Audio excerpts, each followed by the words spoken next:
we can say at a religious level, any religious activity that we do, just for Bhagwan, and Madarpanam, you just offer that to me. So this is, Om Krishna Arpanamastu, sab kuch, you offer it to Bhagwan. Um, it's important, the yat karoshi, yat ashnasi, what you eat is very important because you have to maintain the body. You can't maintain the body without proper eating. Uh, every action will become a spiritual action when you offer it to Bhagwan. Because what we are trying to do is develop a relationship with Bhagwan. At this time, I don't have a relationship. I have a relationship with food and me, The food is going to nourish me, and that's the only relationship I have. But understand that once I offer it to Bhagwan, it purifies it. It actually, uh, you know, scientifically, I may not be able to prove that, but then I am more cautious what I eat. I become more aware that, okay, you know what, I am offering it to Bhagwan. Let it be a little better thing. Instead of tamasic food, I should eat a little bit of sattvic food. Bhagwan ko jara sattvic ka prasad milna chahiye. So that's how we have to understand this, uh, because this is a spiritual sadhana. We when we do something mindlessly, thoughtlessly, that's why the word mindfulness has come. That means when you are mindful of something, that means you are aware that you are doing it. See, 90% of the things we do, we say, अच्छा किया था but अब कुछ ध्यान नहीं है. I don't remember. Even, sometime we are driving. If somebody asks how many lights did you cross, I don't know if you are just blindly going through everything. Just awareness. Bring that awareness in our actions. Awareness means seeing that I am able to do it because of Bhagwan. Arpan, see, you can't. Uh, Arpan means you dedicate it to Bhagwan, every action. So, uh, this is the 1 and 2, what I talked about was the worldly stuff. Yat karoshi, yat ashnasi, but all the other things that are there, juyoshi, dadasi, tapasyasi, all those things are more religious activities. So Bhagavan is saying normally people do that, for the religious activities, but not all the activities. So so that's the point. So every act is offered. So what is the purpose of offering? See, that we have to be very clear, because when we offer something when we are doing something for somebody else, we become a little more cautious, that it has to be done right. It has to be done uh, with a lot of care so that, the other person is pleased with it. you know यहाँ पे हम भगवान को थोड़ा सा खुश करने की कोशिश कर रहे हैं. We are trying to be in the good books of Bhagwan. So this is what the dedication is about. But ultimately, the goal is not the job, not the action, but you have to offer yourself. When you offer yourself, then all the action that you do is also Bhagwan's. That is automatically belong to Bhagwan. But since we are not ready yet, so this is like stage 1, of our relationship building. First you offer Then, see, um, when you go, suppose going on a date, first time, what do? You take a flower, you know, pushpam, phalam, all these things. You bring it to please the other person. Here we are trying to please Bhagwan, not by the that we have already done in the last verse. Here we are trying to make sure that the other person get pleased with our action. That's what it means. Why do we have to please Bhagwan? भगवान से हमें क्या लेना देना whether he's the reason भगवान से लेना देना है because ultimately he is the ultimate cause.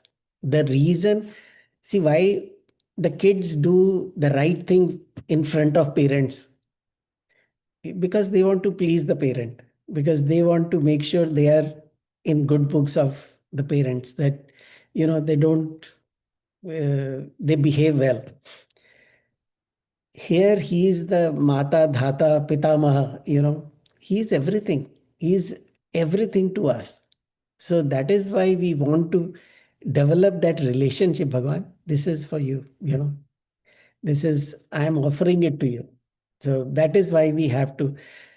Then Bhagwan says, what about अच्छी चीजें तो ठीक है. What about those who are not doing the good things?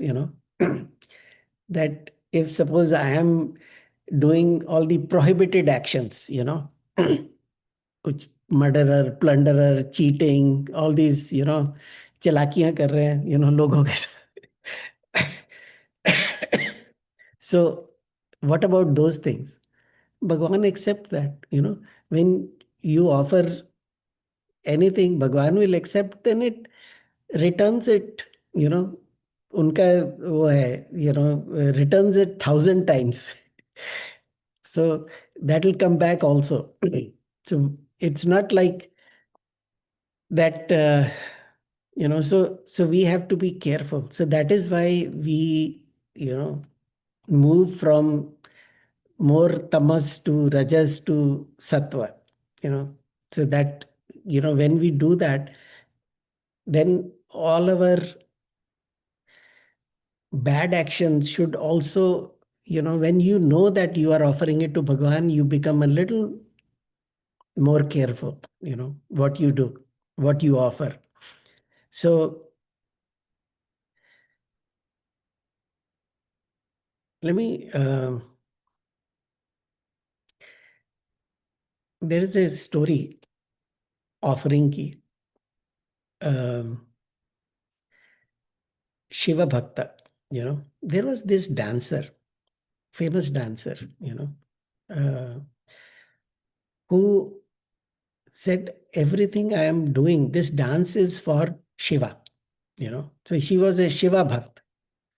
So anybody who comes to see her dance, she would, you know, uh, look at them as Shiva only, that Shiva has come. So she would dance to please Shiva. So the life was going on, she was, her name was Mahananda. So one day Shivji came as a merchant, and, as a blessing, he gave a shivling. I said, okay, you do Abhishek to this. And so so she was, because she was so devoted to Bhagwan, that she would do the Arpanam every day, every action, every dance, everything she would do for that. And she had a few pets like a parrot and couple of other, pets. So one day there was a fire in her, where she was living. And she dashed into the place and basically took care uh, of the pets, but she could not find the shivling. And she said, without shivling, this was given to me as a prasad, then I cannot, live without it. So she was about to jump in the fire because she said, I can't live without that because that's Bhagwan. At that time, Shivji appeared.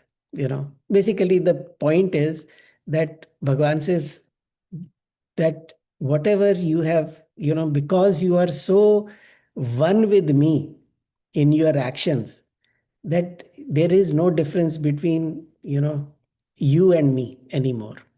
We are one. So that's kind of, a story, Mahananda story I've heard.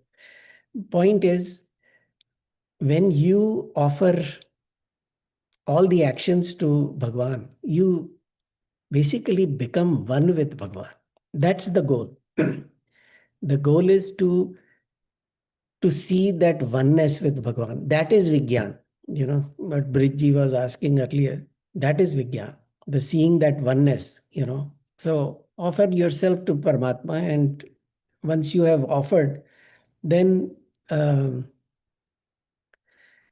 then you are slowly developing that attachment, the relationship with Bhagwan. So now Bhagwan says, okay, last two verses we talked about the matter and action, but every action also creates the karma phala. So what about the karma phala of those actions that you have done with by offering to Bhagwan? So it says, Shubha Shubh Phalairevam Moksha se karma bandhanaihi. So the that all the shubh and ashubh phal that will be generated because of that action, because you have offered it to Bhagwan, it is Bhagwan's responsibility. You have given up your karta bhav. When you have given up your karta bhav, you also give up your bhokta bhav. Because if it was not you, then it is, the the phal also belongs to somebody else. Moksha se karma bandhanahi. You are uh, free from the karma bandhan. See what binds us. What is the thing that really binds us? Is it the karma or is it something else? See, it is the karma never binds us. It is the relationship that we attach with that action. because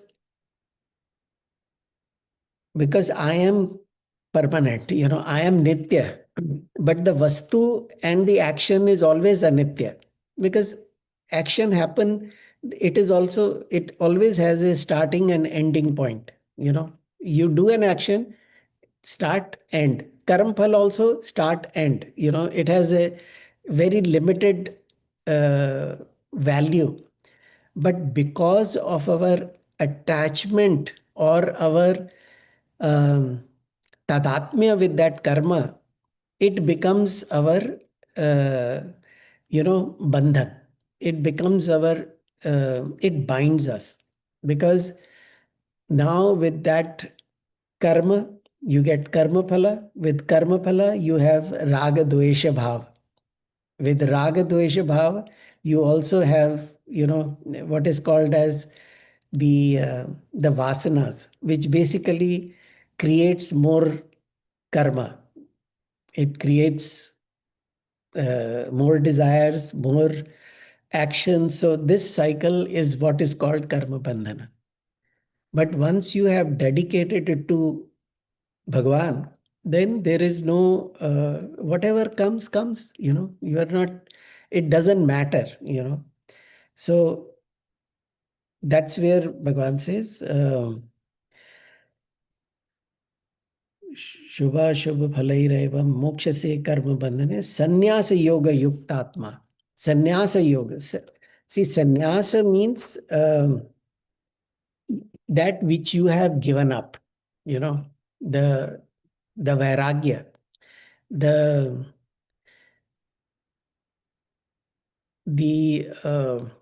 and yoga is the the relationship with that sannyas. So you become the sannyasi, that you are the one who has uh, surrendered all that. So that's the relationship you have with the karma phala also.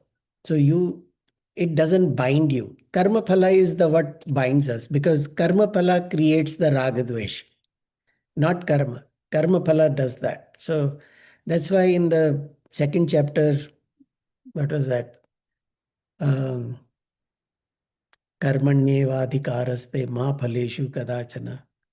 Ma karma phal hetur bhu. Don't think of yourself as the cause of the karma phala. That you are not the one because of which the karma phala has come.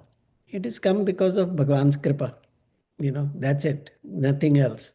So so all karmas have, because all karmas will produce karma phala. That is given. That's the nature of karma. That every action will create a, result. So you cannot get out of this bandhan by doing anything. The way to get out of this karma bandhana is gyan only, because liberation is not a thing that happens.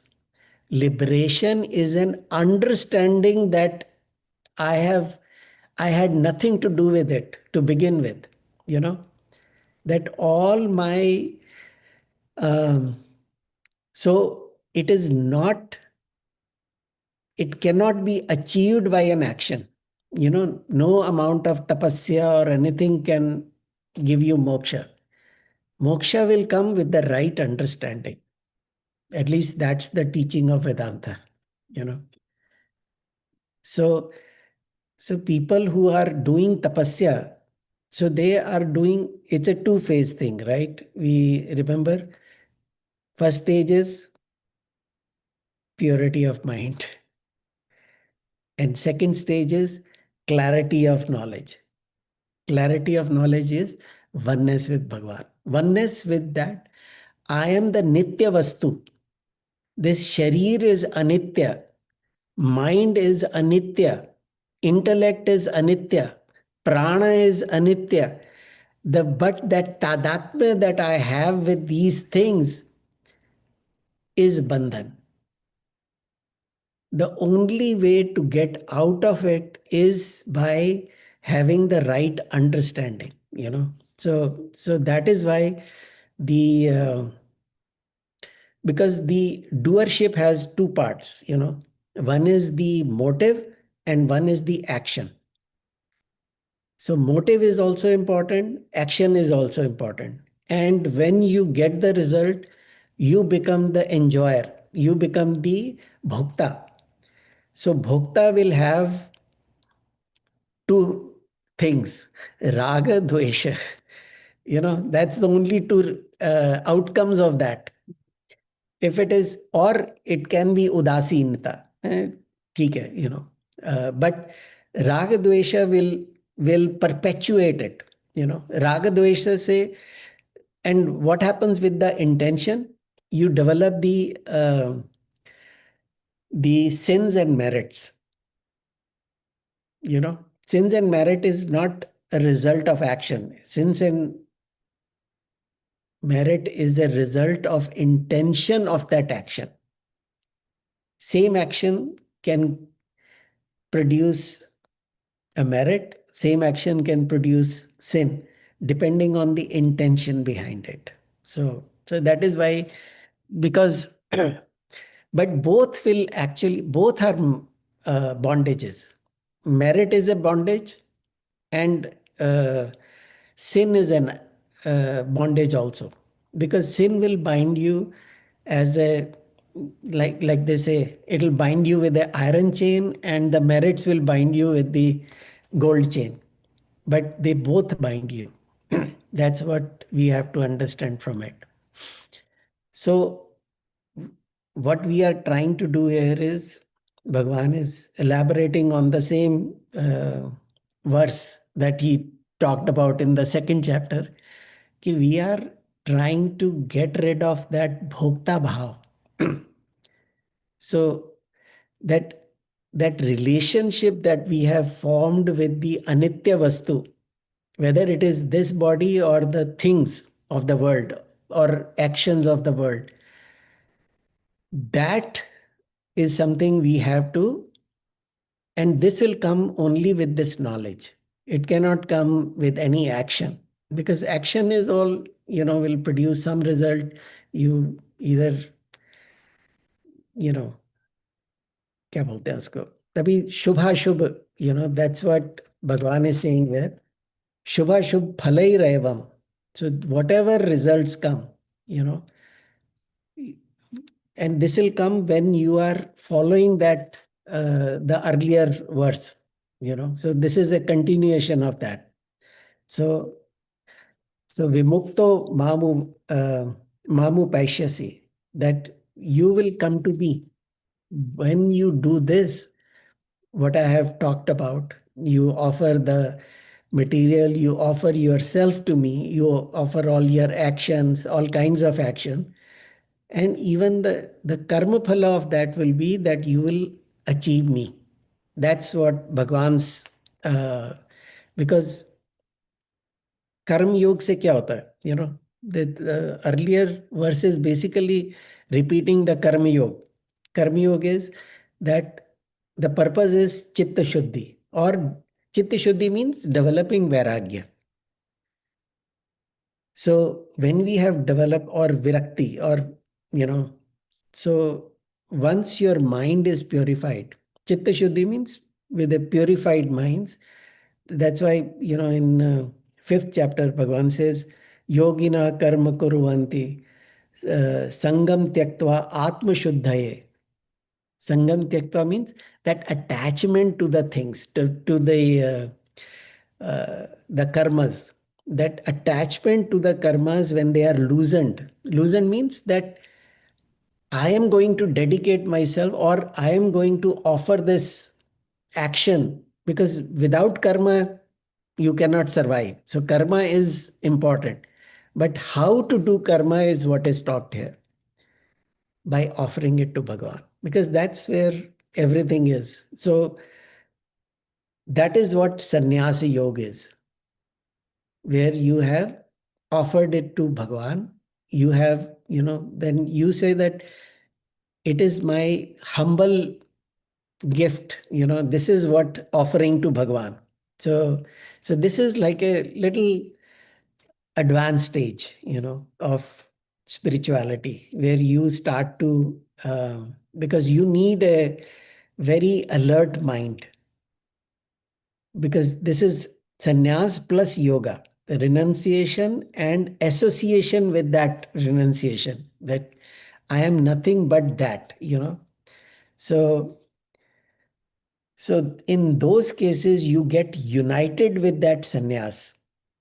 You get united because you have now surrendered the karta bhav, kratratva. That's what you have surrendered. And once you have surrendered that, then everything is done for Paramatma.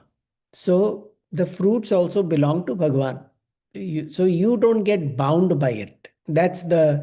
So that's the way to renounce all the identification with the anatma vastu. That's the goal. Anatma vastu is what? Everything that is in the sansar is all anatma only. We think this body is real, this body is anatma. Anything that is going through a change is anatma. That means it is not satvastu. That's what it means. So that we have talked about. Now Bhagavan says, the question may come that, Bhagavan, you are very partial. You only look after those who are worshipping you. What about the others? Those who have not been initiated into this thing, or those who don't know. Now here Bhagavan says, Samoham sarva bhuteshu na me dveshya asti na priya. Na dvesha asti na priya. That means I am same to everybody. It's not like I am special to the ones who are, offering to me, or doing this sannyas yoga. I am same to everybody, which means ye bhajanti tu mam bhaktya. But those who worship me with love, those who, come to me with love, maite teshu chapyaham. That means they are in me and I am in them. It's a very contradictory thing, because earlier Bhagavan has said, they are in me, but I am not in them. Somewhere he says, I am neither in, they are in me, nor I am in them. So Bhagavan has been confusing us throughout. But let's try to understand this. That Bhagavan is saying, I neither like somebody, like nobody is special to me, that okay, this person is very special, अरे देखा कैसे मेरी भक्ति करता है, so let me take care of him. Or Bhagavan says, and those who have never even thought of me, I am not impartial to them also. So that means Bhagavan has no likes or dislikes. There is no raga dvesha in Bhagavan. Bhagavan is very impartial. But those who worship me with love, they are the ones who are in me and I am in them. Now let's understand.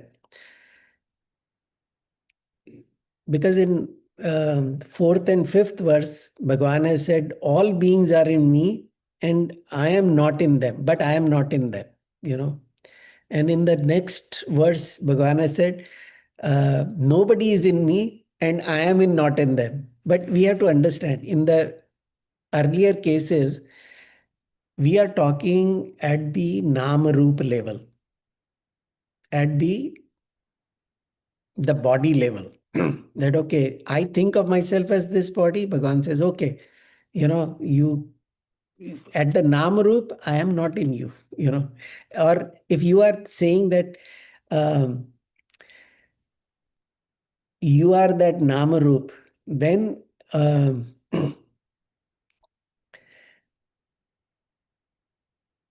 then I am not in them. I am not in them means that they cannot exist without me, that's for sure. But it means that they don't identify with Bhagavan. But in the second case, the Jnani sees me as one with Bhagavan. When he sees one with Bhagavan, that means he is in Bhagavan and Bhagavan is in him. So oneness is what? A is equal to B and B is equal to C means A is equal to C. So that's what it is. The relationship is of the sense of identification. We identify with this body. Body is not Bhagavan, Anitya Vastu. So when we identified with Anitya, Bhagavan says, that is not me. It is only a projection. So projection is not real, like seeing a movie, that's not real. So, but Bhagavan says, I am still same to all, and towards all. It's not like Bhagavan is partial to somebody. No, but all are not same towards me. That's the Bhagavan says. Those who come close to me, they enjoy that. So Shankaracharya gives a very nice example. He says, in a cold weather, if there is somebody has lit a fire, so those who are sitting close to the fire, they get that, advantage of the fire, they get that heat. But those who are far away, those who don't care about it, they are suffering in the cold. So it is not the problem with the fire. Fire gives heat to all. But those who come close, they get the benefit of it. So that's how we have to understand. Uh, so whether you like Bhagwan, you love Bhagwan, you hate Bhagwan, you are indifferent towards Bhagwan, or you don't even accept the existence of Bhagwan, Bhagwan is still same, So Bhagwan, because what is Bhagwan? Bhagwan is Satchidanand. Sat means that I exist. So no matter whether I like Bhagwan or I don't like Bhagwan or I don't accept the existence, but I exist. That is same to everybody, you know. Same thing with Chaitanyata, you know. So it doesn't matter what my mind, what my outlook is towards Bhagwan, but I am Chaitanya. I am still aware. I am still conscious, you know. So that consciousness is in me, you know, it's pervading in me. I don't identify with it is a separate question. And the third is Ananda, the joys of life I am enjoying too. So that is also Bhagwan's gift to us. So, so that's how we have to understand. So, so it doesn't matter wicked or evil or whatever. So if even a very murderer or evil person, if he gets sick and he takes the medicine, he will get well. He'll get cured. Same thing for a Mahatma. You know, if he takes the medicine, he'll get has the same effect of a effect of medicine for that person also. It's not like that medicine is partial towards one and not the other. So, so point is whether you believe it, don't believe it, all that doesn't matter. But everybody enjoys the presence of Bhagwan, you know. Because nothing happens without that, you know. And because that, see, like Arjuna and Duryodhan both went to Bhagwan. They asked, Bhagwan asked, what do you want? So one said, I want your army, you know, because he thought the army is what will make me more powerful. That was his goal, you know. He want more power. And Arjuna said, I want you. So because once you are with me, everything is with me, you know, because he had so much faith in Bhagwan. So that's the relationship, because Arjuna valued Bhagwan and Duryodhan valued the army. So what you value is what you get, you know. So whatever, so uh, so problem is not with Bhagwan, that Bhagwan is partial to one and not to other. Problem is in one, with us, who are asking the wrong things with Bhagwan, you know. हम मांगते भी हैं तो अनित्य वस्तु मांगते हैं, you know. When we ask for anitya vastu. When we ask for Bhagwan itself, you know, the Bhagwan, I want you. The Bhagwan says, yes, I am always there, you know. So Bhagwan is not denying, but we never ask Bhagwan. That's the problem. So, so, so that's the, so because that's Bhagwan's Swabhav. That's what we understand from this particular verse. And I think we have, I was thinking we'll complete the 30th also, but I think the next four are fast. So we'll be able to go through it quickly. So we'll wrap it up now. Om Purnamada Purnamidam Purnat Purnamudachyate Purnasya Purnamadaya Purnameva Vashishyate. Om Shanti Shanti Shanti. Om.